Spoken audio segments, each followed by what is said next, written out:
Oi, tudo bem? Estou aqui no nosso estúdio, onde gravamos os nossos cursos online, para mais uma vez lhe pedir que você nos ajude com a nossa campanha no site Apoia-se. Com a doação mensal a partir de R$10, você nos ajuda não só a manter, como também a aumentar o nosso conteúdo gratuito aqui no nosso canal no YouTube. Então, se você gosta do trabalho que realizamos, pedimos que você não apenas curta, comente e compartilhe os nossos vídeos e se inscreva no nosso canal, mas que também nos ajude financeiramente, porque esses recursos vão ser decisivos para a manutenção desse projeto. Logo, se você gosta do que fazemos, pedimos que você entre no link aqui na descrição e faça a sua doação a partir de R$10. Desde já, nós agradecemos bastante toda e qualquer ajuda. Muito obrigado e bom vídeo.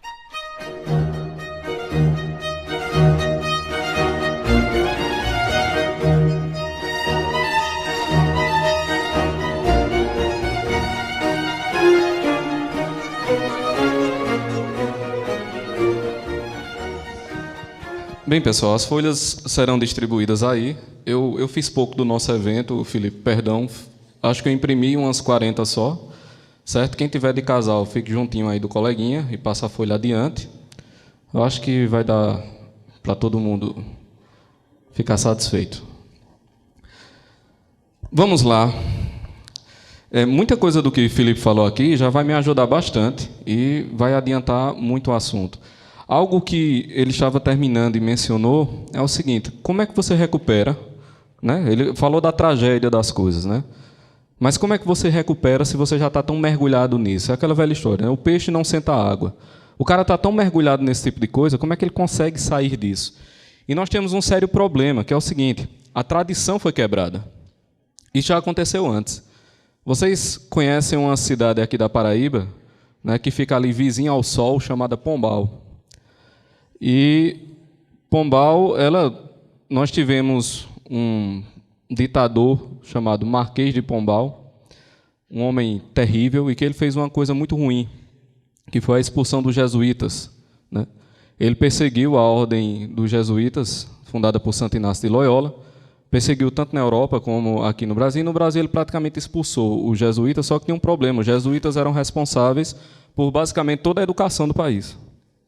Então, quando os jesuítas saíram, o Brasil ficou, tipo assim, meio século sem ninguém para ensinar. Sem professor, sem escolinha, sem nada. Qual o problema que se dá quando esse tipo de coisa acontece? É que o seguinte: quando se volta a ensinar, as pessoas já não sabem mais. Porque perdeu-se a tradição. Você tem um livro ou outro, mas perdeu-se como se faz, perdeu-se como as coisas são manipuladas. Imagine, por exemplo, vamos pegar um curso aqui de natureza mais mecânica, né? Mais manual, sei lá, odontologia, por exemplo. Imagine que você passasse 100 anos sem ninguém ensinar nada relacionado a isso. Vamos retomar a tradição, vamos. Aí você tem um monte de livros, um monte de instrumentos. Aí beleza, faz como? Então você perde o modo de fazer as coisas. Isso é muito complicado. Mais ou menos o que a gente está tentando fazer em nível intelectual e de educação aqui no Instituto Borborema é a retomada de uma tradição que se passou pelo menos alguns séculos aí sem ninguém fazer nada parecido, né? Claro, você tem uma ou outra pessoa que dá continuidade, e nós temos a sorte de ter encontrado essas pessoas, mas, no final das contas, quando a gente vai falar para o grande público, certas coisas soam absurdamente irreais. Por quê? Porque a galera não tem um imaginário para alcançar aquilo. Eu estava conversando lá fora com um amigo, ele dizendo que estava tentando explicar a um casal a importância da criança ser educada a partir dos Lusíadas de Camões. E era uma dificuldade a pessoa entender a necessidade de se utilizar os Lusíadas para educar a criança. Ou seja, a própria ideia da necessidade da coisa é algo que está fora do horizonte de consciência. E aqui tem um problema, porque aquilo que está fora do seu horizonte de consciência é algo que você não consegue contar com aquilo para viver, é algo que você não consegue idealizar um caminho para alcançar aquilo, e é algo que, quando lhe dizem, soa como uma irrealidade, porque para você não faz parte do campo de possibilidades. O que é que eu quero dizer? Que aquilo que a gente não consegue imaginar como real, a gente não consegue tornar real. Porque aquilo que é real é, por definição, possível, porque se não fosse possível, obviamente, não seria real. Então, as coisas só acontecem na nossa cabeça, aliás, só acontecem na realidade, quando, de alguma maneira, elas já estão dadas na imaginação. Então, por que é, por exemplo, que uma pessoa, já que nós falamos da cidade, né, que mora em Pombal, ela pode dizer assim, não, eu vou fazer o curso de odontologia em Campina? Porque no campo de possibilidades do imaginário dela, existe uma cidade chamada Campina Grande, nessa cidade existe a possibilidade de educação, ela tem como chegar nessa cidade, ela tem como se manter, ou seja, existe todo um rol de possibilidades no imaginário dela que levam ela a agir dessa e dessa maneira. Então, aquilo que não está dado no imaginário é impossível de ser dado na realidade. A não ser que alguma coisa aconteça e você seja jogado lá no negócio. Mas, se não, é praticamente impossível. Por que é, por exemplo, que um homem moderno, suponhamos que nós aqui, quantos de vocês já caçaram, né, a própria comida? Pouquíssimos, só o nosso bravo guerreiro. Você já tem um porte de um guerreiro. O cara olha para você é um caçador. Mas, assim, por que é que se nós fôssemos colocados numa ilha deserta, a gente não sobreviveria? Porque no nosso imaginário estão ausentes as possibilidades de manuseio daqueles elementos reais. No final das contas, todas as possibilidades de realização da sobrevivência estão lá. Qual a diferença da sobrevivência para a morte? É porque não estão no nosso imaginário. A gente não consegue alcançar as possibilidades de ação, porque a gente não consegue imaginar aquilo. Pois bem, dito isto, o que eu vou falar, de certa forma, está ausente do imaginário da maioria das pessoas com relação à educação. Vocês me permitam, eu sei que palestra tem o condão de ser um pouco mais informativa, quase panfletária, né? Mas me permitam ser um pouco mais didático, como se fosse uma sala de aula, porque, inclusive, eu trouxe textos para a gente ler junto e tal. Vou tentar ser o menos enfadonho possível, eu prometo. O nome disso aqui é sábio ou inteligentinho. Veja, quando a gente usa a palavra inho, até aquela coisa, o que é uma pessoa bonitinha, é feia duas vezes, né, minha avó dizia. A palavra inho você bota uma partícula de desprezo na coisa, de minimização da coisa. Então, todo mundo entende a inteligência como algo bom. Então, um indivíduo inteligente é algo bacana. Mas quando eu digo que o indivíduo é inteligentinho, eu já boto uma carga de desprezo muito grande nesse negócio todo. E, obviamente, o título não foi por acaso, porque eu estou colocando a sapiência, a sabedoria, ao lado do inteligentinho. Ou seja, é a sabedoria de verdade ao lado da imitação da sabedoria. Basicamente é isso, certo? As bases para uma verdadeira vida intelectual. Esse aqui é outro ponto também. Veja, a própria ideia de vida intelectual também está meio ausente. Né? Nós já falamos aqui várias e várias vezes aquela grande pergunta assim, tu está estudando isso? Tô. Tu está estudando isso para quê? Quando a pessoa pergunta, está estudando para quê? Ela geralmente está falando de uma finalidade de tipo profissional ou econômica. Quer dizer, a própria ideia de você estar estudando para quê? Não, estou estudando para me tornar uma pessoa melhor. A pessoa, certo. Assim, vocês já passaram por essa situação? Mas, não, veja, não é malícia propriamente, não é maldade, não é que a pessoa está desprezando o que você está dizendo. É que a possibilidade do estudo como uma ferramenta de melhoramento, sem nenhuma perspectiva profissional necessariamente envolvida, já está ausente do negócio. Estude para ser alguém na vida, não é para ser alguém bom. É para ter uma profissão. Veja, e quando nossos pais ou alguém diz isso, ele não está dizendo por maldade. O cara está dizendo querendo o bem da pessoa. Né? Claro, tudo isso que eu estou falando aqui, não estou colocando a pecha de madrasta má em quem está falando. Não é bem isso.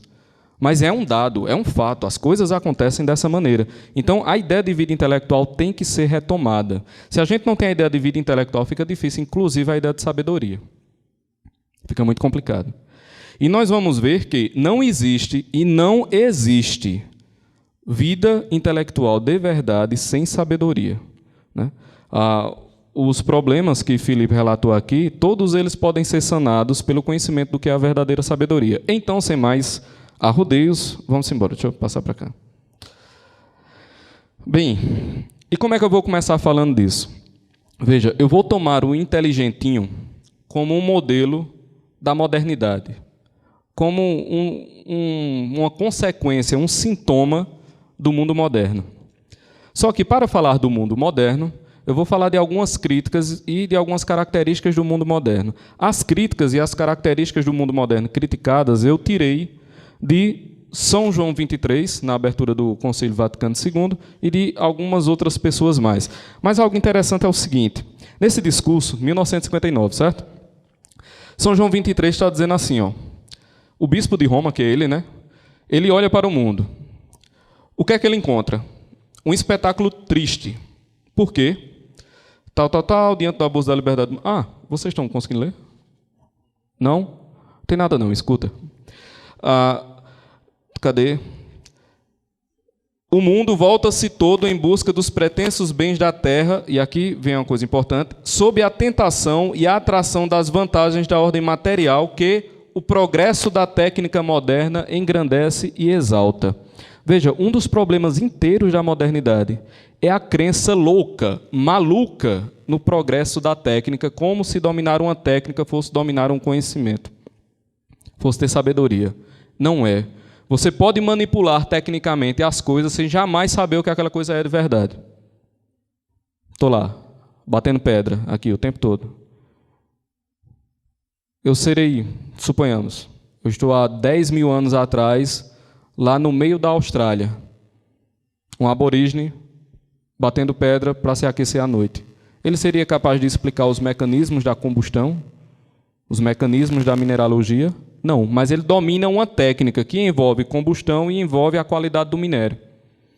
Mas ele não sabe o que é a coisa. A ciência moderna quase toda ela é baseada nisso. Ela manipula os elementos, mas se você perguntar, até hoje ninguém sabe o que é a gravidade.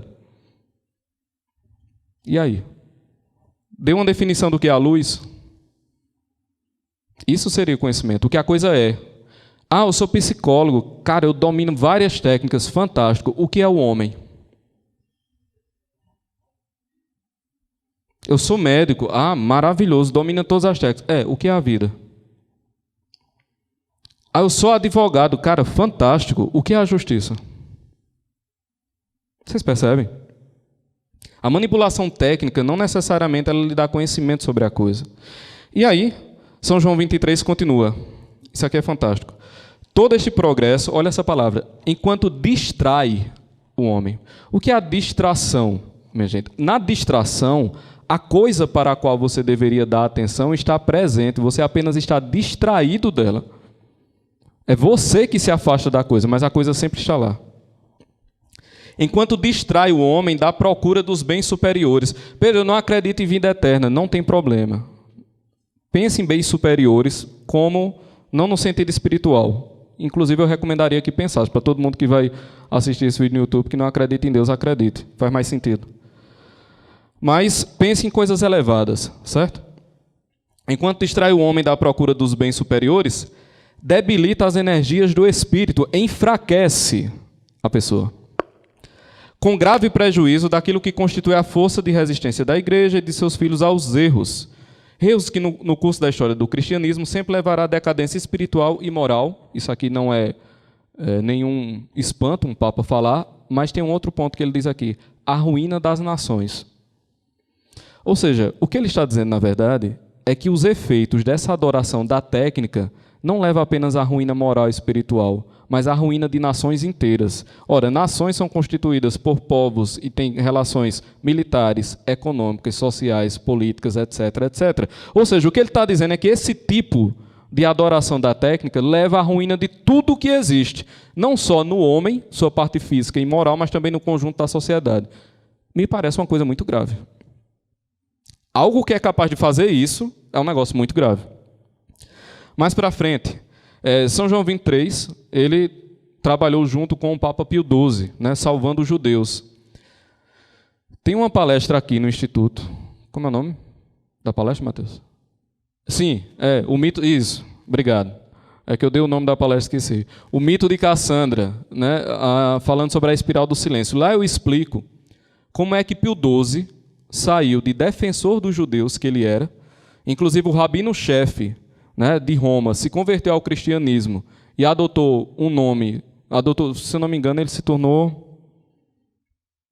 eu esqueci o nome, mas era um nome em homenagem a Pio XII, né, pelo esforço que Pio XII fez por salvar os judeus. E, de repente, você tem um livro estampando as manchetes, estampando tudo, chamado O Papa de Hitler, o silêncio de Pio XII diante do holocausto nazista. Então, assim, como é que uma coisa transformou-se de salvador para o carrasco, ou, pelo menos, o omisso? Eu explico isso nessa palestra. E eles trabalharam juntos e, de certa forma, os pensamentos dele batem muito. Esse pensamento de Pio XII aqui é mais explícito nesse sentido, que ele diz o seguinte, ó, o moderno progresso técnico, e nós estávamos em 1953, certo?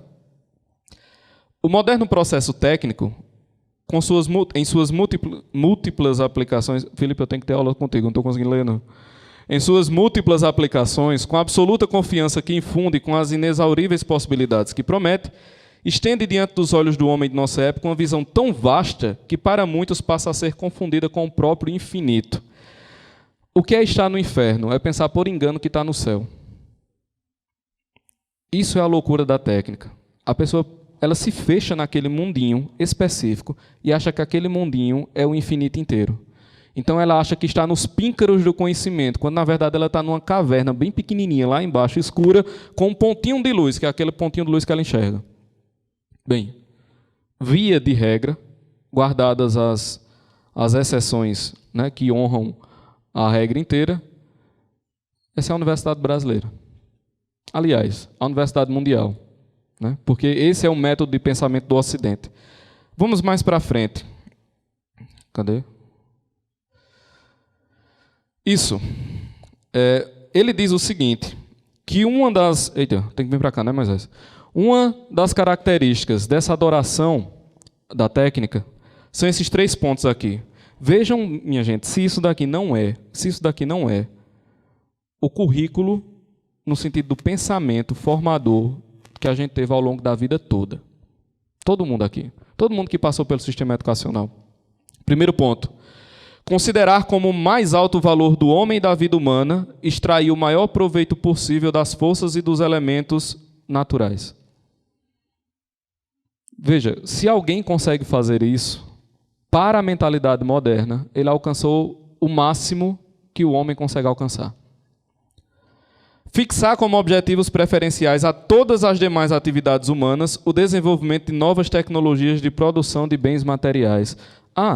Se vai matar 2, 3 embriões, se vai matar 2, 3, 4, 10, 15 pessoas, tudo pelo progresso da ciência. Aquela velha frase, pelo progresso da ciência vale tudo.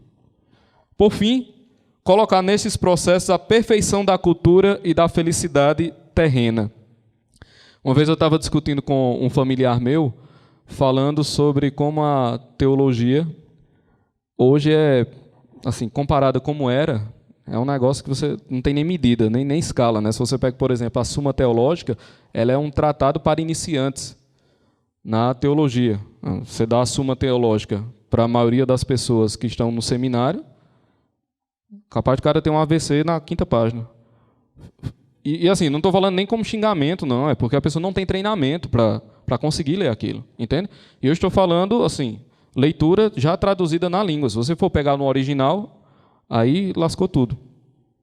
Pois bem, esse tipo de objetivo, se vocês notarem, a mentalidade, peguem um jornal, peguem as notícias, peguem aquelas coisas estampadas em letras garrafais, com fundos musicais assim de grandiosidade, de épicos. Se você pegar assim, aquelas pessoas que dão aquela notícia com a ênfase do que está acontecendo na ciência, pronto, é isso aqui. É essa mentalidade que está por trás. Prestem atenção direitinho, senão é exatamente isso. E aí, eu tenho em mãos o livro de alguém que eu admiro muitíssimo, muitíssimo mesmo, que é Gustavo Corsão, um escritor brasileiro. Esse livro aqui dele chama-se As Fronteiras da Técnica. Essa já tem reeditado, certo? Essa minha edição é mais antiga, essa edição é de... Deixa eu ver aqui... Essa edição é de 55. Mas ele está sendo totalmente reeditado. E uma coisa interessante de Gustavo Corsão é que, como ele fala sobre a modernidade, e a partir de uma mentalidade antimoderna, certas coisas que ele diz a gente terminam quase chocando, soam quase agressivas. Por quê? Porque a gente está mergulhado nessa coisa.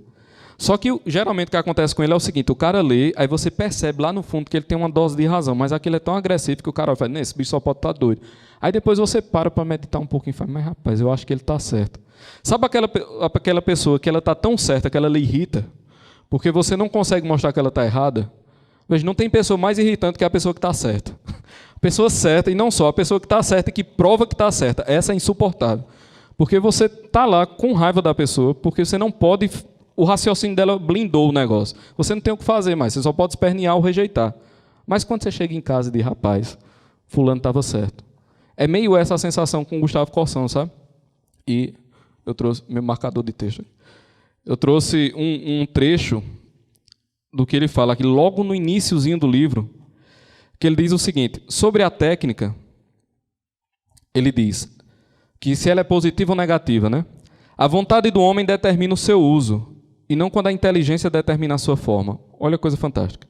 A bomba atômica, nas suas mais perigosas realizações, com todo o seu portentoso acúmulo de energias, obedece a 3 ou 4 palavras escritas numa folha de serviço.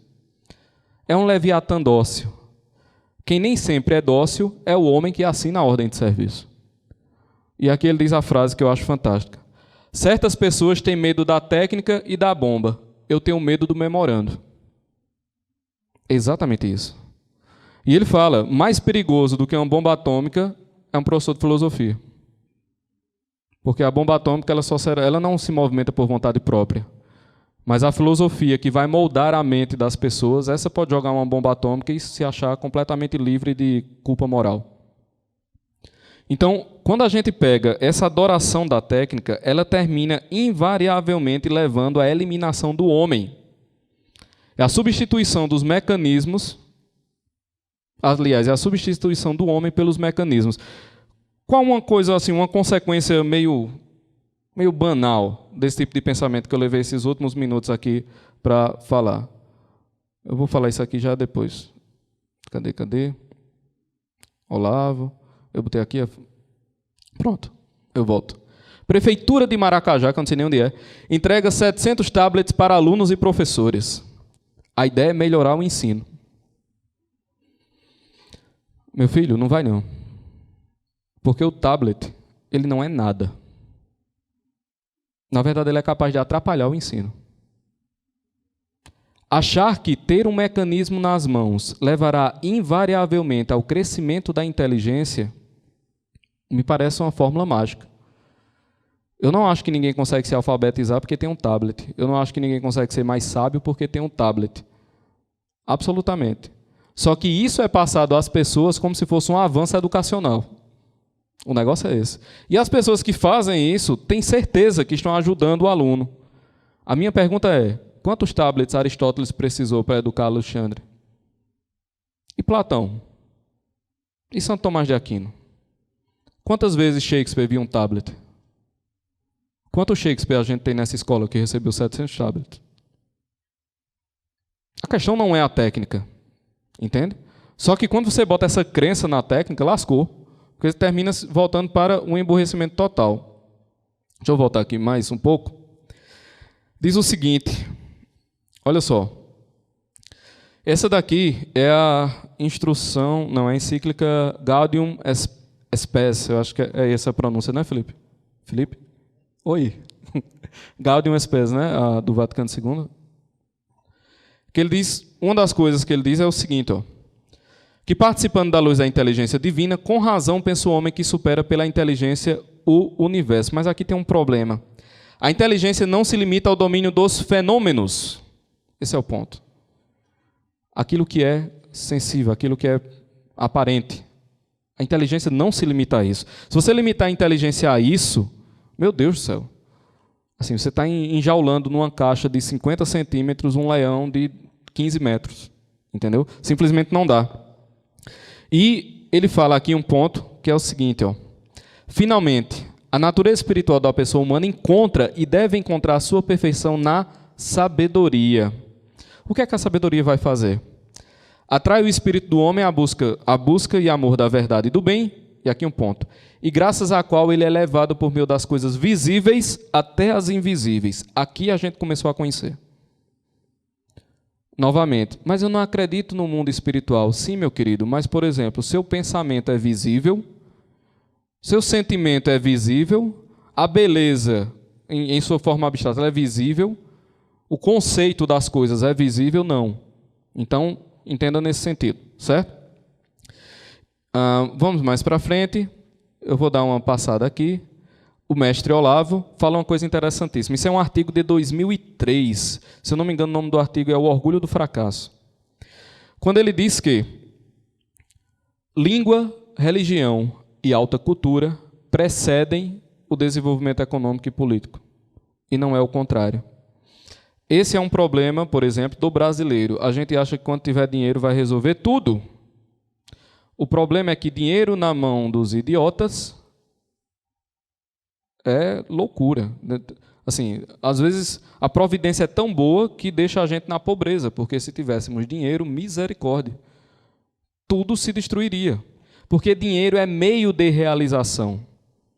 Quer dizer, qual é o poder do dinheiro? O dinheiro ele dá meios de realizar certas coisas. Então, por exemplo, eu quero hospedar 10 mil nazistas em Campina Grande. Não é uma coisa boa.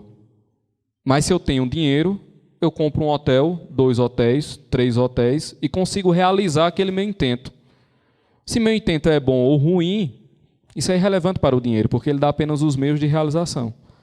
Então, você ter dinheiro não quer dizer que você vai agir com sabedoria. Pelo contrário, ele pode apenas ser um instrumento de vazão da sua estupidez interior. Que basicamente é o que acontece, né? Vejam a política. E aí ele diz uma coisa interessantíssima, que é o seguinte: a França foi o centro cultural da Europa muito antes das pompas de Luís XIV. Os ingleses, antes de se apoderar dos 7 mares, foram os supremos fornecedores de santos e eruditos para a igreja. Os Estados Unidos tinham 3 séculos de religião devota e de valiosa cultura literária e filosófica antes de lançar-se à aventura industrial que os elevou ao cume da prosperidade. Os escandinavos tiveram santos, filósofos e poetas antes de carvão e do aço. Vejam se isso não é o Brasil.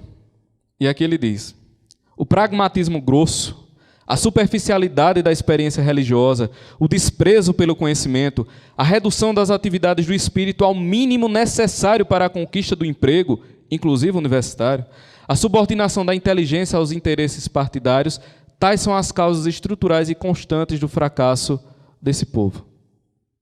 Via de regra somos nós. E o que é que Olavo, no final das contas, diz com isso? Língua, religião e alta cultura vem primeiro. Todo o resto vem depois. Se eu tenho um processo civilizatório, um processo educacional que não está centrado em língua, religião e alta cultura, esqueça. No máximo, eu estou formando adoradores da técnica, pessoas técnicas. Então, o ensino universitário, há muito deixou de ser ensino superior. Se tornou um ensino técnico no termo verdadeiro de técnica. Por quê? São modalidades de manipulação de coisas que, via de regra, os manipuladores não conhecem a sua essência. Porque não são sábios, são técnicos. A verdadeira educação ela é feita para formar sábios, porque a sabedoria é que vai fazer o trânsito das coisas visíveis às coisas superiores. Esse é o ponto. E é por isso que, sendo esse movimento, esse trânsito entre das coisas visíveis às coisas invisíveis superiores, todos nós deveríamos buscar a sabedoria. Um pai de família deveria ser sábio, um prefeito deveria ser sábio, um presidente deveria ser sábio. Eu não vou nem falar de papas e bispos. Mas todas as pessoas que estão em condição delas causarem um fluxo de conhecimento, um fluxo de ações, elas deveriam buscar a sabedoria. Sempre, sempre, sempre, sempre. Eu, antes de vir para cá, entrei nos portais, né, das principais escolas de Campina Grande. Todas elas, a principal propaganda, são as notas do Enem. Todas. Se você perguntar assim, caramba, passaram 99% da sala. Foi aprovada no Enem? Foi. Quantos daqueles jovens são sábios de verdade? Primeiro que jovem não é sábio. Já começa daí, né? Vamos começar desse ponto. Mas assim, uma coisa é você não ser agora. Outra coisa é a própria ideia da sabedoria estar ausente do imaginário. Aqui está o problema. Aqui está o problema completo. Porque você pode, por questões pessoais, você pode por questões de idade, por várias questões, não conseguir alcançar o ideal. Mas entre não conseguir alcançar o ideal que se conhece e se quer conhecer o ideal para poder alcançar, vai um abismo gigantesco. Esse é o ponto. Tudo bem, você não... Qual a pessoa de 14 anos que tem sabedoria? Né? Só Nosso Senhor Jesus Cristo, discutindo com o pessoal lá nas escadarias do templo, mas fora isso, não conheço. Pois bem, o que é que os antigos achavam que era sabedoria? Vamos lá. Um homem sábio, ele tem que saber fazer essas 3 coisas nessa sequência, certo? A primeira sequência, a primeira coisa, dizer... Eita, eu estou falando muita coisa, né? Tem ali. Dizer exatamente o que é cada coisa. Imagine, uma pessoa sábia é uma pessoa que é capaz de ser apresentada essa cadeira, ela dizer o que é, ser apresentado um problema psicológico, ela dizer o que é, ser apresentado uma equação, um teorema, ela dizer o que é, ser apresentado qualquer coisa, ela saber distinguir e saber dizer o que é. O que é que você pensa por primeiro? Isso é impossível. Não tem como. Só que essas pessoas estavam falando sério. Isso não é figura de linguagem. Para você ser sábio, você tem que saber ter essas notas inteiras de distinção. Como isso é possível? Nós, homens modernos, miseráveis homens modernos, quando a gente pensa em conhecer alguma coisa, a gente pensa em conhecer as minúcias técnicas daquela coisa. Até o final, aquelas minúciazinhas, tudo para eu poder saber o que é algo.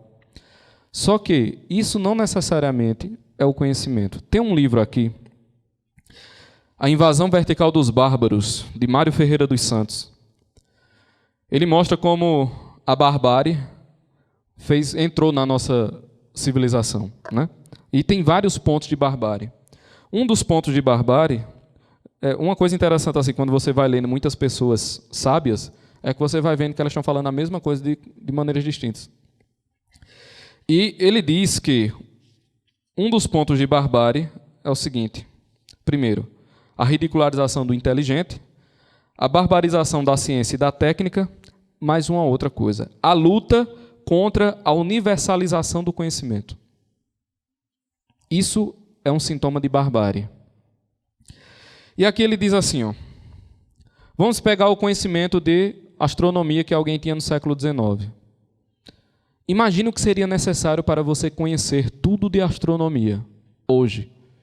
Assim, não tem nem como, você tem que implantar um chip, porque imagine o tanto de novas estrelas que são conhecidas, o tanto de novas galáxias que são conhecidas, os elementos de cada coisa. Imagine só você as descobertas que tem no sistema solar, da composição das atmosferas, da composição do solo, dos gases, enfim, aquela coisa toda. Se você tivesse que saber em pormenores tudo isso, você dizer que tem um conhecimento astronômico seria virtualmente impossível. A pergunta que Mário Ferreira, como filósofo, faz é o seguinte: se um astrônomo quisesse conhecer tudo apenas do nosso sistema solar, sua vida seria pouca. Mas que se entende por esse tudo? Nele se inclui todas as coisas que podem ser objeto de conhecimento. Mas será preciso que saibamos tudo sobre a Terra para sabermos que ela é um planeta? Será necessário que saibamos tudo sobre esse ser que está à nossa frente para sabermos que ele é Moisés? Para sabermos que ele é Filipe?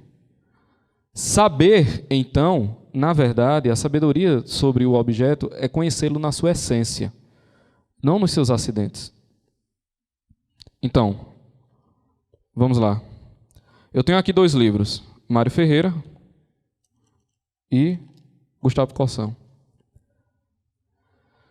Para eu conhecer a essência disso que eu estou vendo, certo? Não estou falando nem do conteúdo. Disso que eu estou vendo, a essência desse objeto aqui. Eu consigo identificar que isso daqui é um livro, que isso daqui também é um livro. E vocês sabem a diferença exata entre isso daqui e isso daqui. Ou seja, quando você apreende a essência da coisa, e aqui a gente já teria que entrar em outro aspecto mais profundo, mas quando você apreende a essência da coisa, você pode dizer que você a conhece. Você sabe o que ela é. Tanto é que se eu rasgar esse livro, vocês vão perceber que ele perdeu a sua forma.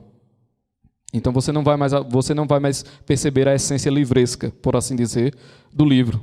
Né? Mas você percebe que o fato dessa edição, ó as folhas dela como são, dessa edição ser dessa maneira, ela não perde a substância de livro por essa edição ser dessa maneira. O que é que muda aqui? Os aspectos acidentais, ou seja, os aspectos acessórios da coisa, certo? Vamos mais para frente, que já se adianta o tempo. Eu falo sobre isso, meu Deus? Vou falar. Uma coisa interessante também, muita gente tem uma cisma com a religião, sobretudo com relação ao Gênesis, né? Eu sempre gosto de usar o Gênesis em toda palestra que eu vou, porque, na verdade, a cisma com o Gênesis é uma cisma do homem moderno ignorante contra uma modalidade de pensamento muito superior ao seu. Muitíssimo superior ao seu. Então, quando a gente fala de conhecimento no sentido de saber a essência da coisa, o nome, ele diz a essência da coisa. Certo? O nome diz a essência da coisa. Voltamos à palestra de Filipe. Por que é que a linguagem é tão importante? Se você não é capaz de dizer, você não é capaz de aprender. Você não consegue. A linguagem é inteligência, no final das contas. Tem uma passagem lá do Gênesis que diz assim, que Deus fez passar por Adão todos os animais da terra e Adão os nomeou. O que é que o Gênesis está dizendo? Ele está falando da sabedoria. Por quê? Dar o nome é apreender a essência. Por que é que o nome de Deus é impronunciável? Porque o nome reflete tudo aquilo que Deus é. Por que é que o nome é mudado quando você recebe uma grande missão? Abraão se torna Abraão. Pedro tem o nome mudado. Tu és pedra. A essência da coisa.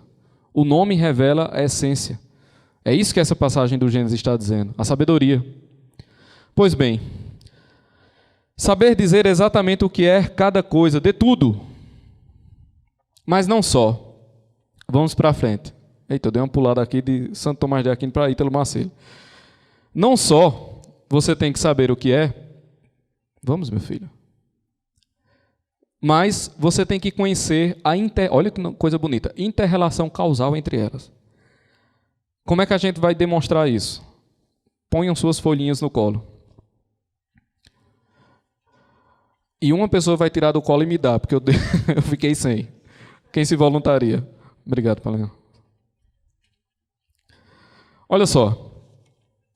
Esse artigo aqui é de Chesterton, certo? E eu quero que vocês prestem muita atenção nisso daqui. Quem estiver vendo depois, e eu notei, às vezes a gente fica falando as coisas do momento, e aí quando você vai ver o vídeo no YouTube 2 anos depois, já está obsoleto o que você falou, né? Então, assim, quem for assistir esse vídeo daqui a 2, 3, 10 anos, enquanto o YouTube existir e vida tivermos, deem uma olhadinha nesse trecho de Chesterton, que também está em Gustavo Corsão, que essa tradução é dele aqui.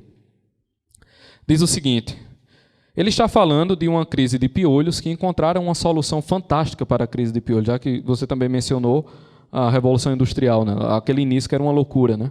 Uma loucura completa. Vamos ler juntinho, certo? Como se fôssemos uma turma quase fazendo ditado. Bora lá. Há dias atrás, certos médicos e técnicos, licenciados pelas leis modernas para ditar alvitres aos seus concidadãos mais andrajosos, emitiram uma ordem para que todas as meninas tivessem cabelos cortados à máquina. Olha que maravilha. Quero dizer, todas as meninas pobres, é claro. Entre as meninas ricas, há diversos hábitos anti-higiênicos. Mas os séculos passarão sem que um desses doutores se lembre de usar a autoridade para os reprimir. No caso presente, alegam que os pobres, estando comprimidos e imprensados em tão fétido e sufocante submundo de sordidez, não têm direito ao cabelo. Pois, nesse caso específico, o do pobre, cabelo quer dizer piolho. Aparentemente, nunca lhes ocorreu a ideia de suprimir o piolho, que é possível. Como sempre acontece na maioria das discussões modernas, o ponto silenciado é o eixo de toda a questão. É claro para qualquer cristão, isto é, para o homem de alma livre, que toda coação aplicada à filha do carroceiro deve ser aplicada também à filha do ministro.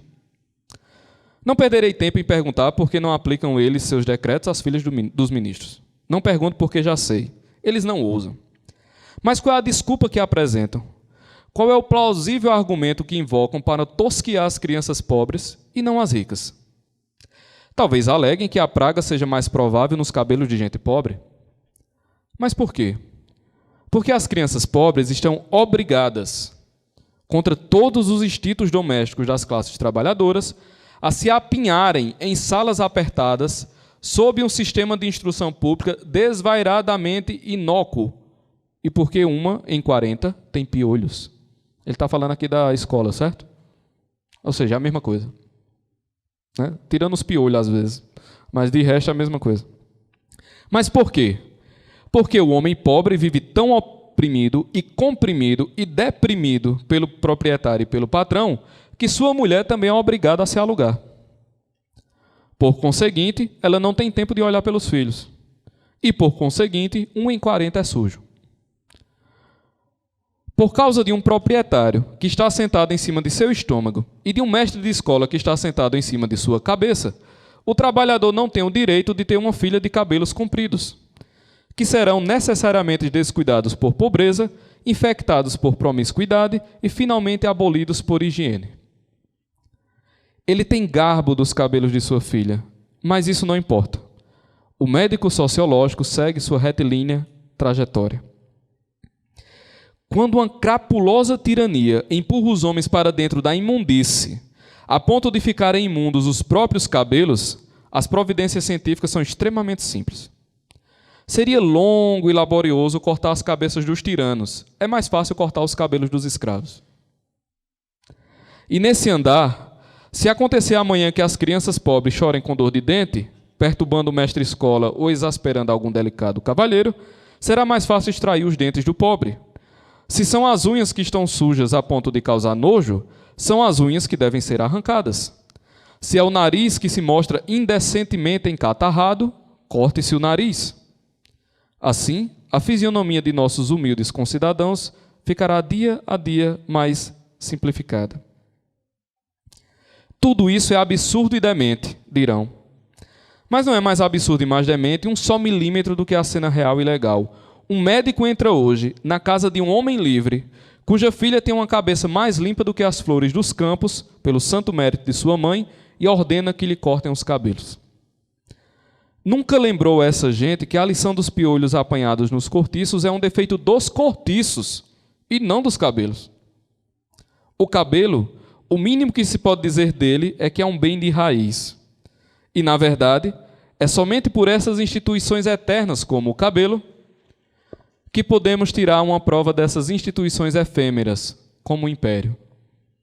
A casa em que não se pode entrar sem que a trave do portal toque na cabeça ou no cabelo é uma casa mal construída. Deixa eu só adiantar mais um pouco. E ele diz o seguinte, aqui, eu começo pelos cabelos da menina pobre. Leiam isso aqui, por gentileza. Acharam? Eu começo pelos cabelos da menina pobre.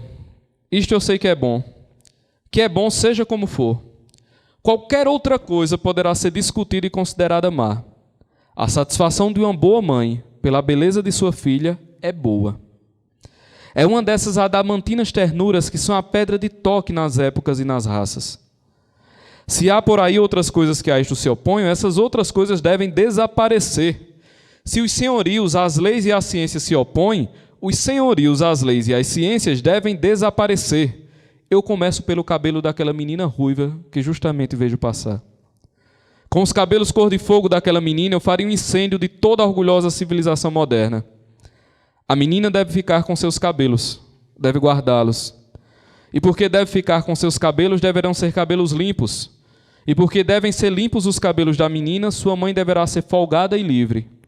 E porque deve a menina de longos e limpos cabelos dourados ter mãe folgada e livre, deverão desaparecer patrões e proprietários gananciosos. Deverá ser feita a redistribuição da propriedade. E porque deve ser feita a redistribuição da propriedade, deverá ser desencadeada a revolução. Veja, depois vocês terminam. Com os cabelos cor de fogo daquela menina, eu atearei fogo na sociedade moderna, na civilização moderna inteira. Isso daqui que a gente viu é uma amostra de sabedoria. O que é que ele enxergou no cabelo? A essência. O que a coisa é. Exatamente por ser capaz de enxergar o que a coisa é, ele foi capaz de saber a outra coisa, a inter-relação causal. É o fio de cabelo daquela menina que será capaz de atear fogo na civilização ocidental inteira. Um sábio, como diz Mário Ferreira dos Santos, ele não precisa conhecer tecnicamente muito, porque com pouco que ele conhece, ele faz o que Chesterton faria com o fio de cabelo ruivo da menininha que ele vê passando. As pessoas são tiradas de casa aos 5 anos de idade para passar 5, 6 horas por dia, 5 dias por semana, 15 anos da vida numa escola. No dia que elas conseguirem escrever um texto desse, eu digo que o sistema educacional está funcionando. Que elas estão produzindo, que o sistema educacional está produzindo sábios. Está produzindo pessoas capazes de compreender a essência e fazer a correlação entre elas. O que se forma hoje não são sábios, são inteligentinhos. E eu tenho uma amostra disso. Cadê? Eu trouxe aqui, que foi, e aqui eu vou encerrar, né? Já a hora avança. Ítalo Marcilli, psiquiatra, está fazendo um trabalho na internet, diz o seguinte, já baseado inclusive em Chesterton, né? Que ele diz que um dia as pessoas serão, eu não sei se a frase é essa, mas é quase esse sentido. Você vai ter que dizer às pessoas que a grama é verde, de novo. E ele diz, o dia em que você não puder falar que a grama é verde, que menino é menino, que menina é menina, terá abdicado da inteligência humana. O que é dizer que a grama é verde?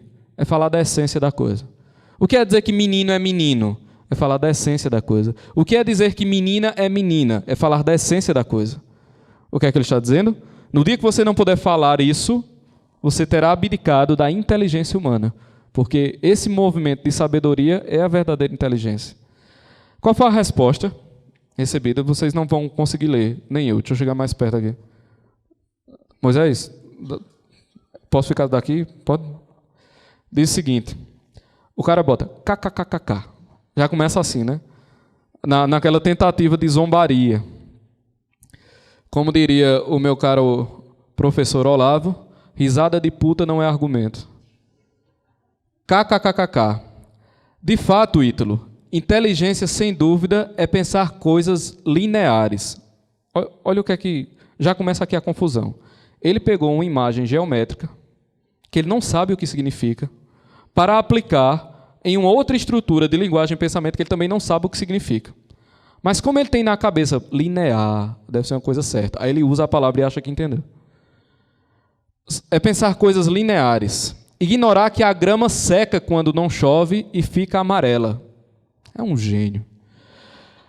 Não pensar em todos os fatores que tornam a vida complexa. Ou seja, ele está pensando em todos os fatores que tornam a vida complexa. Ao contrário de Ítalo Marcilli, que tem um pensamento tão linear que só pensa que a grama é verde. É isso que ele está dizendo.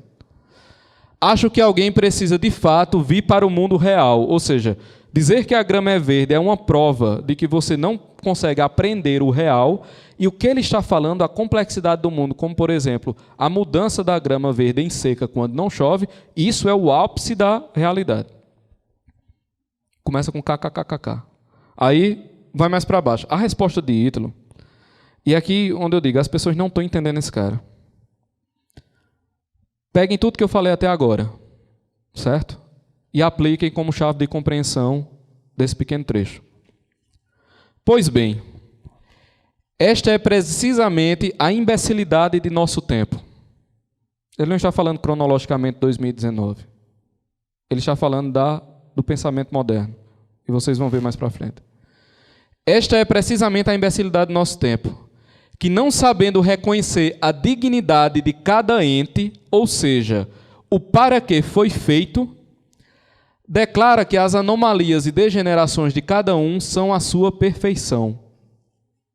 Ora, a grama secar, estar com 10 centímetros de altura ou 1 centímetro de altura, é o equivalente a esse livro ser uma edição de 1955 e esse ser feito com material diferente. Eles não deixam de ser livro. Por quê? O ano da edição e o tipo de material são aspectos acidentais desses dois entes. Eles não pertencem à essência deles. Da mesma maneira que a grama, como eu disse, ficar 10 centímetros mais alta ou perder um pouco a coloração por conta da seca, não faz parte da essência da grama. É apenas uma mudança acidental. É isso que ele está dizendo. Declara que as anomalias e degenerações de cada um são a sua perfeição. O exercício da inteligência é precisamente o inverso disto. Não se confundir com os acidentes, com as periferias e perceber o esplendor do núcleo. O comentário desse seguidor é o exemplo típico da preguiça intelectual que assume formas de pseudo-sofisticação. Chamamos a isso de burrice mesmo. Veja, ele conseguiu, nesse parágrafo, resumir essa minha hora de palestra aqui. Eu duvido muitíssimo que, sei lá, das 800, 900 mil pessoas que seguem e viram esse stories rapidinho, conseguiram pegar a profundidade disso que esse cara falou. Por que não conseguiram? Porque a essência da mensagem estava completamente oculta. No máximo, pegaram, eita, ele conseguiu refutar, faz sentido. Pronto, basicamente. Mas a essência do negócio ficou oculta. E aqui nós voltamos para o início da palestra, né? Sábio ou inteligentinho? Veja, o indivíduo sábio, ele consegue provocar uma ordem ao seu redor que é facilmente perceptível. Facilmente perceptível. Eu vou só contar uma história que, basicamente, toda essa aula foi baseada num professor nosso. E eu vou contar uma história que ele conta sobre São Bernardo, linkando com o que Platão também diz, né? Que ele diz o seguinte, que quanto mais sábios tivermos numa sociedade, melhor a sociedade é. Então, como é que você pode medir a sanidade de um determinado conjunto social? Quantos sábios existem ali? Quantos sábios existem naquele lugar? Qual a preocupação em formar sábios? Isso determina a saúde de um lugar. São Bernardo foi viver sozinho não, né? Foi viver uma vida de recolhimento no fundo de um vale, numa floresta lá. Só que as pessoas sabiam da sabedoria dele. E aí iam lá dar dinheiro para o mosteiro e dizer, homem, pelo amor de Deus, eu não quero dinheiro não. Desapareça daqui. Eu quero ficar sozinho aqui. Aí o que é que acontecia? As pessoas iam lá e davam mais dinheiro ainda. E ficava lá perdendo. Chegou-se um ponto, né, diz o professor, que nada se movia na Europa sem o consentimento de Bernardo. Por quê? Todo mundo que ia tomar uma decisão muito difícil ia lá pedir conselho. O Papa ia pedir conselho, os reis iam pedir conselho, os cardeais iam pedir conselho. Todo mundo lá ia atrás de Bernardo. E ele já, né, fazendo aquilo porque tinha que fazer, mas ele não queria fazer aquilo. Até que teve um dia que um cardeal ficou puto e fez, quem é esse rapaz? Porque não move-se uma palha na Europa inteira sem que vá ser consultado Bernardo. Ele não é nada. Ele não é um bispo, ele não é um nobre, ele não é um príncipe, ele não é um cardeal, ele não é nada. Quem é esse rapaz? Olha, é o seguinte, a partir de agora, mandou lá, está proibido ir consultar Bernardo. Quando isso chegou aos ouvidos de Bernardo, ele fez, graças a Deus, eminência, alguém entendeu. É exatamente isso mesmo. Olha, mande publicar essa carta em todos os lugares. Eu não quero ninguém mais aqui. Graças a Deus, alguém entendeu o que eu esperava. Aí ele mandou essa resposta para o cardeal. Quando o cardeal olhou, fez, esse homem é um santo. Aí mandou o povo para lá mais ainda. Né? Então, assim, o cara estava lá no fundo de um vale, no meio de uma floresta. Mas a sabedoria, ela causa isso. Recentemente, eu vi um testemunho de Paulo Coelho com Santa Dulce dos Pobres. Ele dizendo que chegou lá, ele vinha de uma internação psiquiátrica, e ele chegou na fila, né, e parou um momento na frente dela. E ela perguntou o que ele queria. Simples assim, bem exemplo do Nosso Senhor, o cego gritando na estrada, o que queres que eu te faça? Sim, o que é que você quer? E aí ele diz, eu quero voltar para o Rio, alguma coisa desse tipo, quero voltar para casa. E ela não diz nada, não pergunta nada, pega um bilhete e escreve assim, vale uma passagem para o Rio de Janeiro. Aí diz, entregue a qualquer motorista na rodoviária. Sim, próximo. E ele fica, eu falei, não, isso só pode ser loucura. E aí ele chega na rodoviária e entrega. O cara olha e diz, pode subir. E ele diz uma coisa interessante, ele fez, isso era a força moral que ninguém ousava contestar. Ninguém ousava contestar. Um sábio, ele consegue fazer isso. Imagine se nós temos uma civilização inteira de sábios. Mas para formar isso, você tem que ter essa noção de transcendência. Quer dizer, você pega uma criança ela deveria ser submetida nos seus primeiros anos a todo tipo de beleza, todo tipo de virtude moral, todo tipo de virtude física, no sentido de exercícios, todo tipo de virtude religiosa, tudo. Ela deveria ser submetida a tudo isso para que ela se acostumasse à beleza como natural, que no final das contas é. Obviamente que depois o mundo iria se revelar, mas ela tem que ser submetida a isso. E aí, por exemplo, como eu sou católico, tenho uma certa sensibilidade a questões litúrgicas, você vê o abuso que é o cara estar lá e no lugar de canto gregoriano botar uma guitarra e uma bateria. Por quê? Se você pega o rito católico, por exemplo, e se você não é católico, é budista, sei lá, é qualquer outra coisa, mas certamente as religiões tradicionais têm ritos próprios. Você tem ali toda a beleza encaixada no rito. Vamos pegar a missa, que é o mais próximo de nós. Você tem a beleza pelos sentidos, desde o incenso, a textura das roupas, as cores, os gestos, a virtude moral que é anunciada, a posição do corpo que é colocada ao longo da liturgia. Na verdade, aquilo ali é um treino inteiro para você perceber a beleza do mundo. Desde o seu próprio corpo, o controle dele, a maneira como você se senta, o momento que você se levanta, o momento que você se ajoelha, toda a estrutura ela é formada, a beleza sonora pela música, tudo é feito para lhe mergulhar num grau de beleza e de perfeição que geralmente você não tem no mundo, no cotidiano. Aí o cara tira tudo isso para botar uma bateria e um shot na missa. Na época de São João, como eu já vi aqui, com zabumba e triângulo. Isso é um tipo de crime que, assim, eu não estou dizendo novamente que as pessoas são más por fazer isso. Porque muitas vezes as pessoas estão fazendo muito isso bem intencionadas. Mas vocês entendem como, se o seu objetivo for dar sabedoria, formar o espírito de alguém, esse tipo de atitude, ela é, assim, um nível de destruição absurdo. Pois bem, vamos tomar só pelo nosso ambiente aqui, Campina Grande.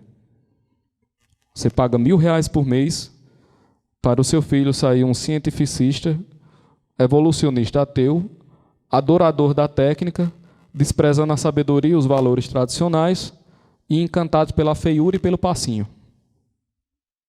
Certo? 1.000 conto por mês. Você está pagando para isso, via de regra. O máximo que ele vai conseguir vai ser uma vaguinha na universidade para se tornar um profissional, que é uma coisa boa.